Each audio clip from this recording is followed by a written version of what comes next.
ഉൽപ്പത്തി അധ്യായം 26.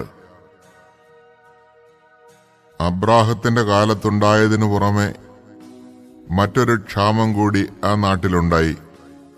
ഇസഹാക്ക് ഗരാറിൽ ഫിലിസ്ത്യരുടെ രാജാവായ അബിമേലെക്കിന്റെ അടുത്തേക്ക് പോയി. കർത്താവ് പ്രത്യക്ഷപ്പെട്ട് അവനോട് പറഞ്ഞു, ഈജിപ്തിലേക്ക് പോകരുത്, ഞാൻ പറയുന്ന നാട്ടിൽ പാർക്കുക,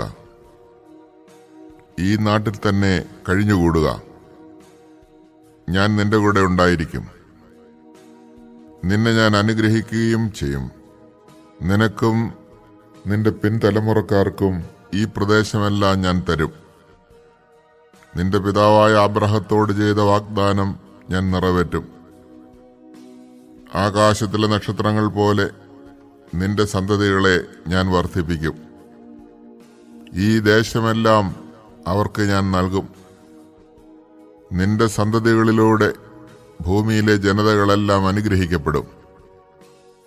കാരണം അബ്രാഹാം എൻ്റെ സ്വരം കേൾക്കുകയും എൻ്റെ നിർദ്ദേശങ്ങളും കൽപ്പനകളും പ്രമാണങ്ങളും നിയമങ്ങളും പാലിക്കുകയും ചെയ്തു.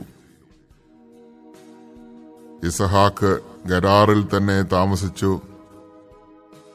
അന്നാട്ടുകാർ അവന്റെ ഭാര്യയെക്കുറിച്ച് ചോദിച്ചപ്പോൾ അവൾ എൻ്റെ സഹോദരിയാണ് എന്ന് അവൻ പറഞ്ഞു. അവൾ ഭാര്യയാണെന്ന് പറയാൻ അവന് പേടിയായിരുന്നു. കാരണം അവൾ അഴകുള്ളവളായിരുന്നതുകൊണ്ട് റബേക്കായ്ക്ക് വേണ്ടി നാട്ടുകാർ തന്നെ കൊല്ലുമെന്ന് അവൻ വിചാരിച്ചു. അവൻ അവിടെ പാർപ്പ് തുടങ്ങി. ഏറെ നാളുകൾക്ക് ശേഷം ഒരു ദിവസം ഫിലിസ്ത്യരുടെ രാജാവായ അബിമേലെക്ക് ജനാലയിലൂടെ നോക്കിയപ്പോൾ ഇസഹാക്ക് ഭാര്യ റബേക്കായെ ആലിംഗനം ചെയ്യുന്നത് കണ്ടു.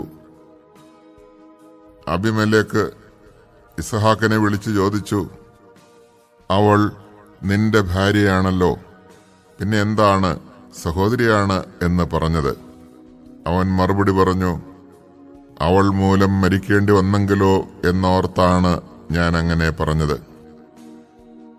അബിമേലെക്ക് ചോദിച്ചു, നീ എന്തിനാണ് ഞങ്ങളോട് ഇത് ചെയ്തത്? ജനങ്ങളിൽ ആരെങ്കിലും നിന്റെ ഭാര്യയോടൊത്ത് ശയിക്കുകയും അങ്ങനെ വലിയൊരു അപരാധം നീ ഞങ്ങളുടെ മേൽ വരുത്തി വയ്ക്കുകയും ചെയ്യുമായിരുന്നല്ലോ. അതുകൊണ്ട് അബിമേലെക്ക് ജനങ്ങൾക്കെല്ലാം താക്കീത് നൽകി, ഈ മനുഷ്യനെയോ അവന്റെ ഭാര്യയെയോ ആരെങ്കിലും തൊട്ടുപോയാൽ അവൻ വധിക്കപ്പെടും.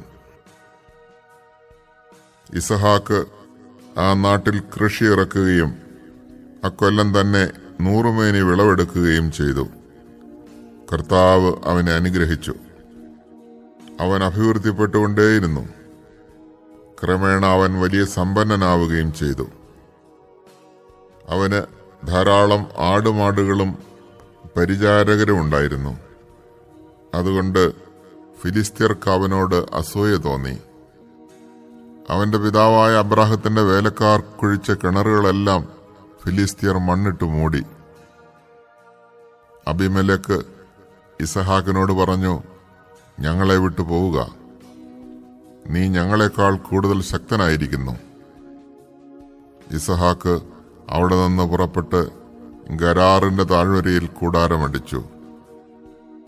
തന്റെ പിതാവായ അബ്രാഹത്തിന്റെ കാലത്ത് കുഴിച്ചതും അവന്റെ മരണശേഷം ഫിലിസ്ത്യർ നികത്തിക്കളഞ്ഞതുമായ കിണറുകളെല്ലാം ഇസഹാക്ക് വീണ്ടും കുഴിച്ചു. തന്റെ പിതാവ് കൊടുത്ത പേരുകൾ തന്നെ അവയ്ക്ക് നൽകുകയും ചെയ്തു. താഴ്വരയിൽ കിണർ കുഴിച്ചുകൊണ്ടിരിക്കെ ഇസഹാക്കിന്റെ വേലക്കാർ ഒരു നീരുറവ കണ്ടെത്തി. ഗരാറിലെ ഇടയന്മാർ ഇത് ഞങ്ങളുടെ ഉറവയാണ് എന്ന് പറഞ്ഞ് ഇസഹാക്കിന്റെ ഇടയന്മാരുമായി വഴക്കുണ്ടാക്കി. അവർ തന്നോട് വഴക്കിന് വന്നതുകൊണ്ട് അവൻ ആ കിണറിന് ഏസക്ക് എന്ന് പേരിട്ടു. അവർ വീണ്ടും ഒരു കിണർ കുഴിച്ചു. അതിനെ ചൊല്ലിയും വഴക്കുണ്ടായി. അതുകൊണ്ട് അതിനെ അവൻ സിത്ന എന്ന് വിളിച്ചു. അവിടെ നിന്ന് മാറി അകലെ അവർ വേറൊരു കിണർ കുഴിച്ചു. അതിന്റെ പേരിൽ വഴക്കുണ്ടായില്ല. അവൻ അതിന് റഹോബോത്ത് എന്ന് പേരിട്ടു. കാരണം അവൻ പറഞ്ഞു, കർത്താവ് ഞങ്ങൾക്ക് ഇടം തന്നിരിക്കുന്നു, ഭൂമിയിൽ ഞങ്ങൾ സമൃദ്ധിയുള്ളവരാകും. അവിടെ നിന്ന് അവൻ ബേർഷെബായിലേക്ക് പോയി. ആ രാത്രി തന്നെ കർത്താവ് അവന് പ്രത്യക്ഷപ്പെട്ട് അരുളി ചെയ്തു, നിന്റെ പിതാവായ അബ്രാഹത്തിന്റെ ദൈവമാണ് ഞാൻ, നീ ഭയപ്പെടേണ്ട, ഞാൻ നിന്നോടുകൂടെ ഉണ്ട്. എന്റെ ദാസനായ അബ്രാഹത്തെ പ്രതി ഞാൻ നിന്നെ അനുഗ്രഹിക്കും, നിന്റെ സന്തതികളെ വർദ്ധിപ്പിക്കുകയും ചെയ്യും. അതിനാൽ അവൻ അവിടെ ഒരു ബലിപീഠം നിർമ്മിച്ചു, കർത്താവിന്റെ നാമം വിളിച്ച് അപേക്ഷിച്ചു. അവൻ അവിടെ കൂടാരമടിച്ചു. ഇസഹാക്കിന്റെ ഭൃത്യന്മാർ അവിടെ ഒരു കിണർ കുഴിച്ചു. ഗരാറിൽ നിന്ന് അബീമേലേക്ക് തന്റെ ആലോചനക്കാരനായ അഹൂസത്തും സേനാധിപനായ ഫിക്കോളും ഒരുമിച്ച് ഇസഹാക്കിനെ കാണാൻ ചെന്നു.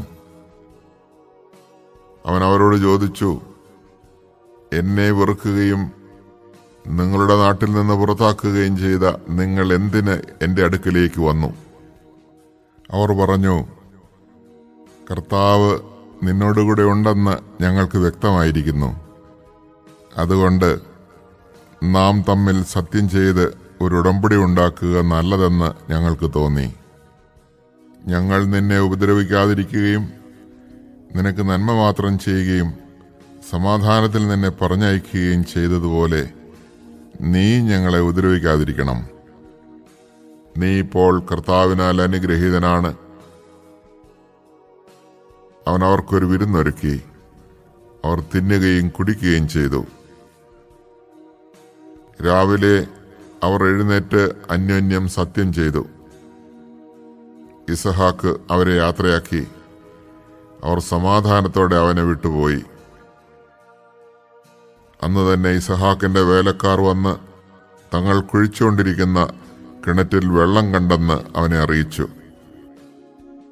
അവനതിന് ഷെബാ എന്ന് പേരിട്ടു. അതിനാൽ ഇന്നും ആ പട്ടണത്തിന് ബേർഷെബ എന്നാണ് പേര്.